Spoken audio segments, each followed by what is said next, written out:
নমস্কার, আমার সকল ইউটিউব বন্ধুদের জানাই আমার ইউটিউব চ্যানেলে অনেক অনেক স্বাগত। আজ আমি আপনাদের সঙ্গে শেয়ার করব ফিঙ্গার ফ্রাইং রেসিপি।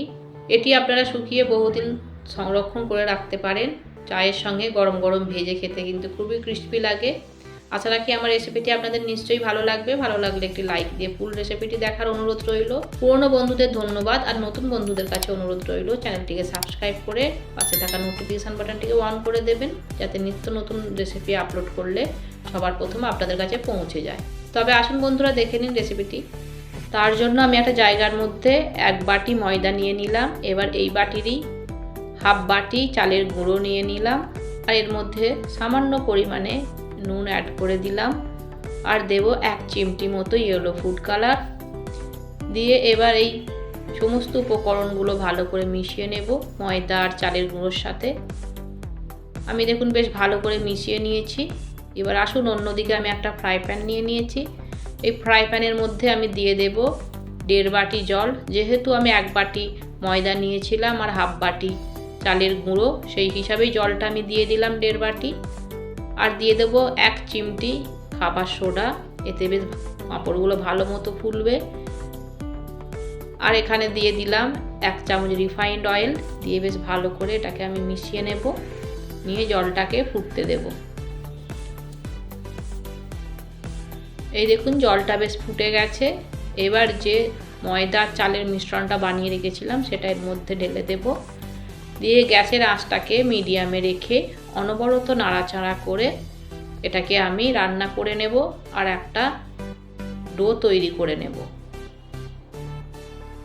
এই দেখুন এইভাবেই আমি প্রায় অনবরত নাড়াচাড়া করে করে এটা একটা ডোয়ে পরিণত করে নেব।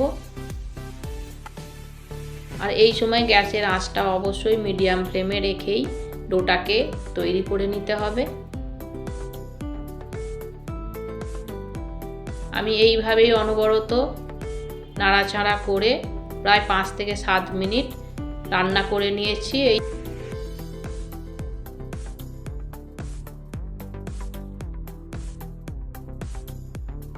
এই দেখুন আস্তে আস্তে বেশ শুকনো হয়ে আসছে। এবার এটাকে আরও কিছুক্ষণ রান্না করে নেব, নিয়ে একটা ডোয়ের মতো তৈরি করে নেব।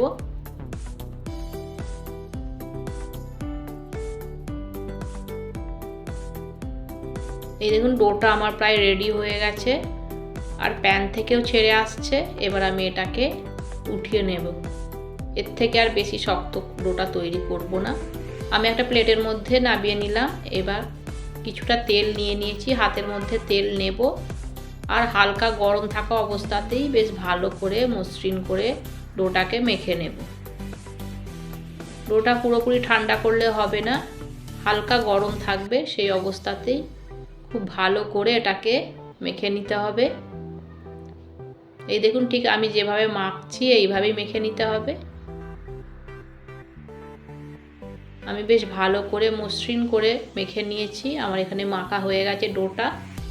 এবার এই ডোটাকে আমি দুভাগে ভাগ করে নেব,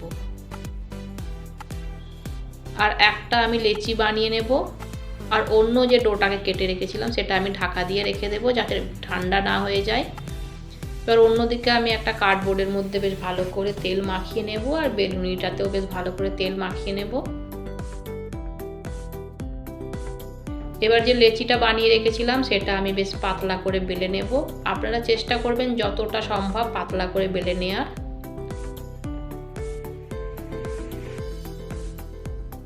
এই দেখুন আমি বেশ পাতলা করে বড় করে একটা রুটি বানিয়ে নিয়েছি। এটা গোল শেপের না হলেও চলবে, কেন কি পরে আমি এটা চাকু করে কেটে নেব।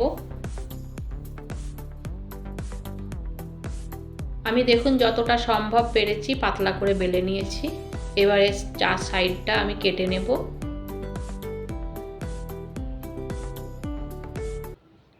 আমি এখানে স্কিউ শেপে বেশ কেটে নিলাম 4 সাইডটায়।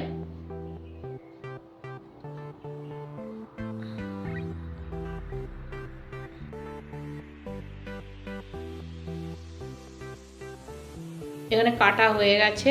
এবার মাঝখান দিয়েও কেটে নেব, নিয়ে আমি এখানে একটা মোটা সাইজের স্কেচ পেন নিয়ে নিয়েছি। সেই পেনটার সাহায্যেই আমি এই পাঁপড়গুলোকে বানিয়ে নেব। এই দেখুন ঠিক এইভাবে রোল করে নেব, নিয়ে এর মাপের কেটে নেব। নিয়ে এই যে জোড় মুখটা আছে আমি আঙুলের সাহায্যে বেশ ভালো করে এগুলোকে দুটো সাইড জুড়ে নেব। খুব ভালো করে জুড়ে নেবেন, তা না হলে এটা ভাজার সময় খুলে যেতে পারে। হাতে খানিকটা পাকিয়ে নিলাম, নিয়ে আস্তে আস্তে এবার বের করে নেব। এই দেখুন কত সুন্দর হয়েছে। ঠিক এইভাবেই আমি সব বানিয়ে নেব। তবে আসুন আর একটা আমি আপনাদেরকে বানিয়ে দেখাই। ঠিক এইভাবে আমি রোল করে নিলাম, নিয়ে এই দেখুন ঠিক দুটো সাইড যখন এক জায়গায় জড়ো হয়ে যাবে সেইখানেই আমি কেটে নেব।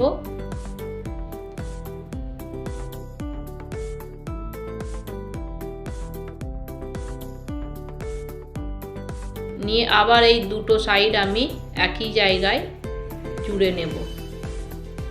একটু বেশ ভালো করে একটু চেপে চেপে জুড়ে নেবেন বন্ধুরা, তা না হলে শুকনোর সময়ও এটা খুলে যেতে পারে বা ভাজার সময়ও খুলে যেতে পারে। এইভাবে বেশ ভালো করে আমি জুড়ে নিলাম, নিয়ে আস্তে আস্তে এটাকে বের করে নেব। এই দেখুন কত সুন্দর তৈরি হয়ে গেল। আপনারাও বিনা মেশিন ছাড়াই এইভাবে বাড়িতে বানিয়ে নিতে পারেন। আমি এখানে সমস্ত পাঁপড়গুলোকে বানিয়ে নিয়েছি। এবার এগুলোকে আমি রোদ্দুরে শুকিয়ে নেব। পাঁপড়গুলো আমি দুদিন ধরে রোদ্দুরে বেশ ভালো করে শুকিয়ে নিয়েছি। আওয়াজটা আমি আপনাদেরকে শোনাতে পারলাম না, যেহেতু এটা মিউট হয়ে গেছিলো। এবারে এগুলোকে আমি ভেজে নেব। তার জন্য আমি একটা ফ্রাই প্যানে বেশ ভাজার মতো তেল ভালো করে গরম করে নিয়েছি। এবার অল্প অল্প পাঁপড় দিয়ে উল্টে পাল্টে পাঁপড়গুলো ভেজে নেব।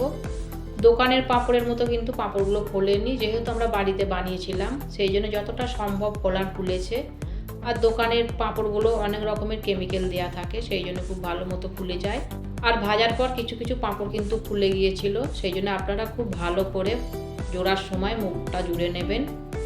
আমি এইভাবেই সমস্ত পাঁপড়গুলো গরম তেলে উল্টে পাল্টে ভালো করে ভেজে নেব। আমার এই বাড়িতে বানানো এই পাঁপড়গুলি আপনাদের কেমন লাগলো অবশ্যই একটি কমেন্ট করতে ভুলবেন না। আপনারাও খুব সহজে এইভাবে বাড়িতে বানিয়ে নিতে পারেন। চায়ের সঙ্গে খেতে কিন্তু খুবই ক্রিস্পি লাগে, আর এটি বহুদিন আপনারা সংরক্ষণ করেও রাখতে পারেন।